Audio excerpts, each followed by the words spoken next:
Hey friends, and welcome back to my channel. It's Teresa here, and today I have a layout for you using the Hear My Voice number 42 Pottering collection. This is by Lynn Grieveson and Rachel Jefferies, and I will have links to the products down below for you. First off, let me start in Photoshop. I am using a PC, and I use the CC version of Photoshop. So what I like to do is, because I don't create in a linear sort of fashion, I work a little bit at a time on creating these backgrounds. So what I like to do is just share the layers with you and let you see how this started before I printed it out. So the first thing I'm going to do is I'm going to hide everything except for the background layer. And this is pattern paper number 9 from Rachel Jefferies. I chose it because of the little bit of wood grain here. I love that rich brown there, contrasted with the blue. And there are a few blues in the photo that I'm using today. I am going to use a photo that's the full page width, so a 12-inch wide cropped photo. Of course, I'll talk more about that. And then, of course, I love it for the gesso, and there's a little hint of polka dots right here over top of the blue, which makes for really nice little textured parts. What I've also done is added this pattern paper over top of that background paper. And that paper does not look like that. Let me show you what the original paper looks like, so that you know why it looks different in your folder. And let's see, which one is that again? It's got this beautiful floral sketch. It's this one.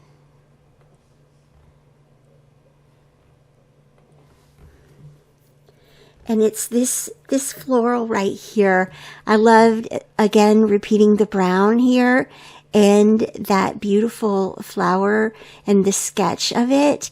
But what I did was I blended it. I used the blending mode. And so in your layers menu, you're going to right click on that layer and go to blending options.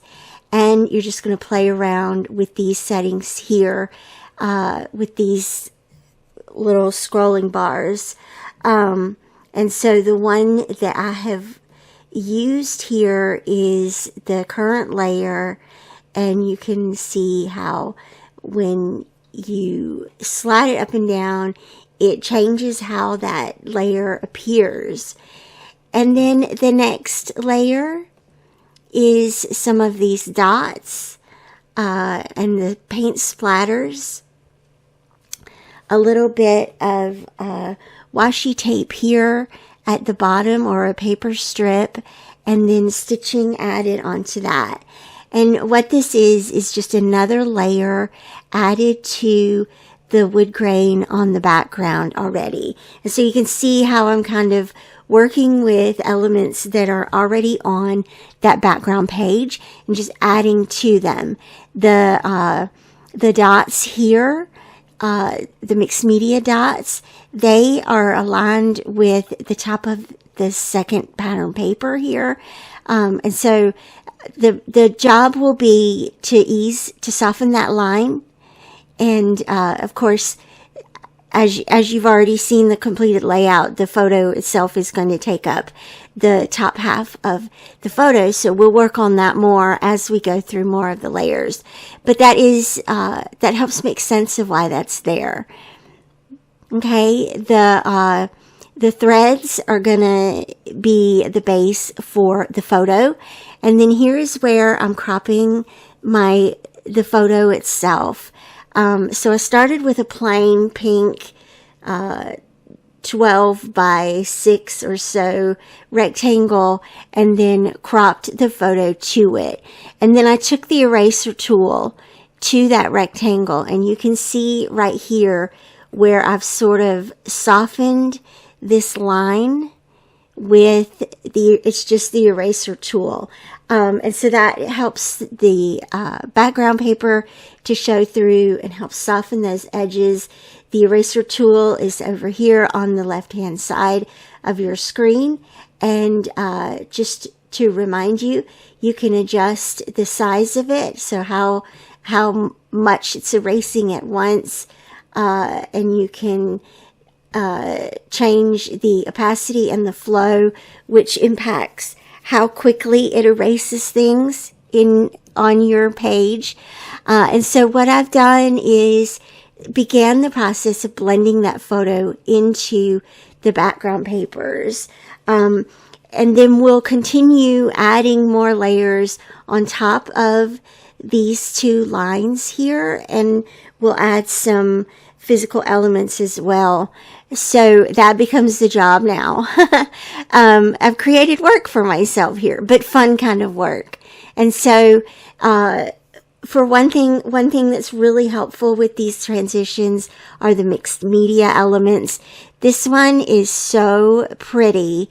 Repeating again the blue and the white and little touches of the yellow and brown.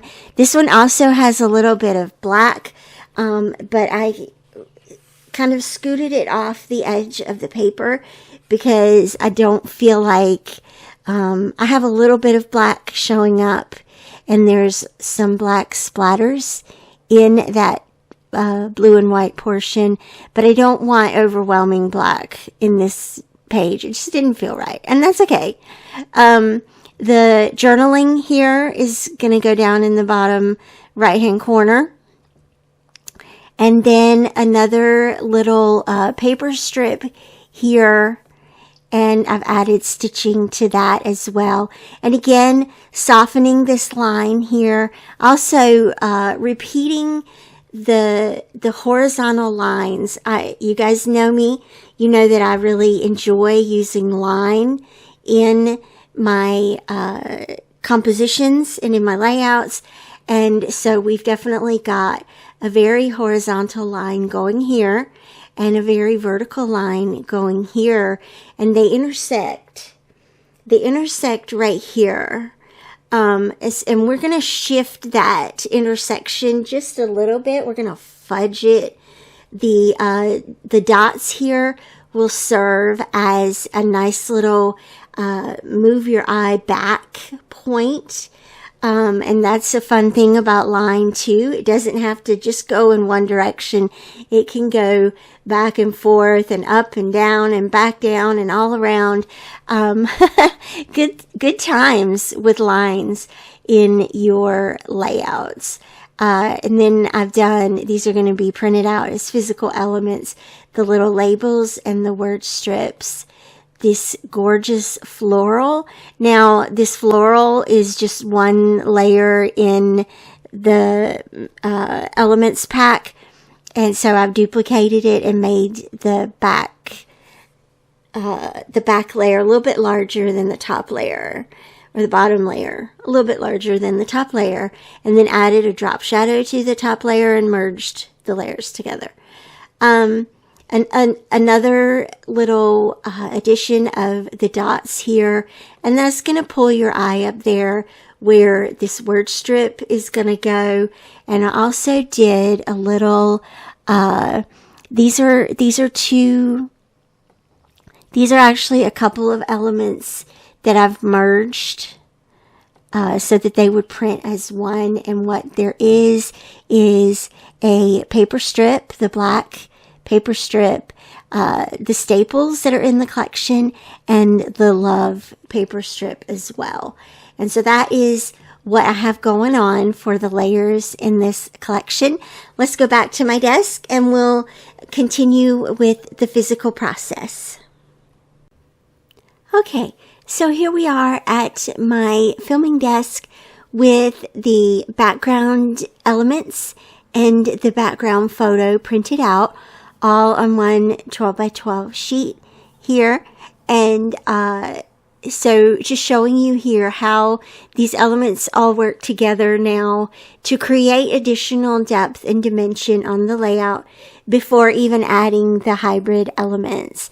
And my goal here is mainly to use those mixed media elements in the digital collections more and invite the reader into these stories through depth and dimension. And that's kind of become my mission lately with these layouts. And so here you can see the top tab and the word strip.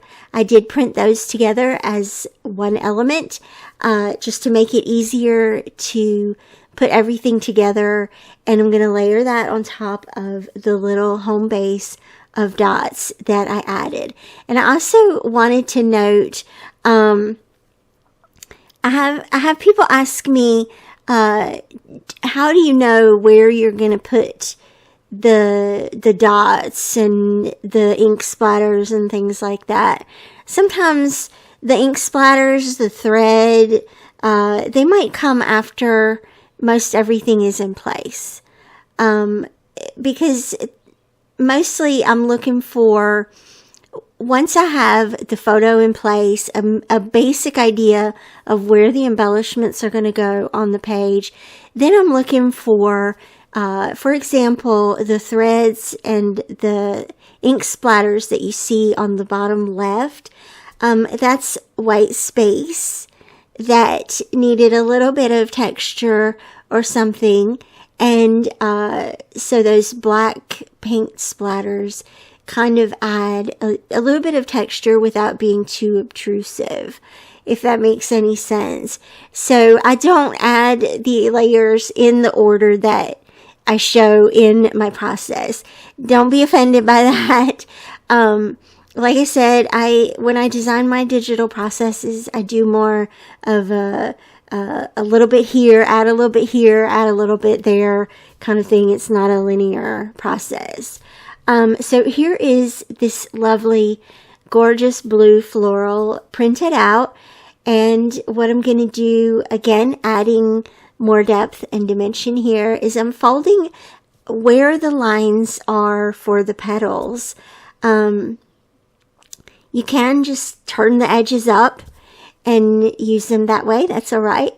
But I like to use the lines that are already there to guide where I'm folding and where I'm pulling things up. And I'm just going to place that right there. Remember how I talked about the intersection of those two lines being right there kind of in the center, but then pulled back a little bit. And I think that's kind of an interesting little effect.